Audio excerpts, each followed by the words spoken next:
వారిగా ఉండాలి. ఇంకో మాట, తండ్రి వీరేం చేస్తున్నారు వీరు ఎరుగురు కనుక వీరిని క్షమించండి. క్షమాపణ గుణం కలిగి ఉండాలి. ముందు ముఖ్యంగా మనము ఏంటంటే ఎవరిని క్షమించే వారంగా లేము.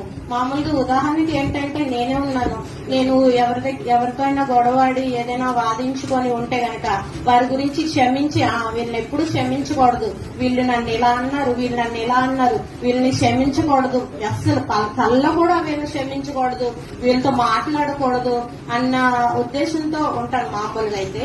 కానీ మనం అలా ఉండేవారంగా ఉండకూడదు. ఎందుకంటే మనము క్రీస్తు బిడ్డలం, దేవుని గురించి తెలుసుకున్న వారం కాబట్టి మనం అటువంటి వారంగా ఉండకూడదు. మనము ప్రేమతో ఉండాలి, ఒకరి కోసం ప్రార్థన చేసే వారిగా ఉండాలి.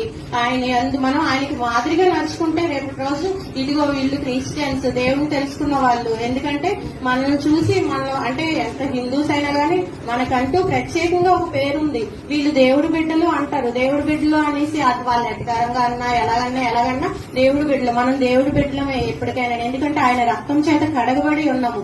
ఆయన ఆ కల్వరిలోని ఆ సిలువ మరణం పొందకపోతే మనం ఇప్పుడు మన పాపాలకు పరిహారం కాదు, మనం ఇప్పుడు ఇలా ఉండేవారం కాదు. మనము ఆ విధంగా ఒకరినొకరు క్షమించుకుని క్షమాగుణం కలిగి ఉండేవారంగా ఉండాలని ఈ చిన్న మాటలు దేవుడు దీవించింది.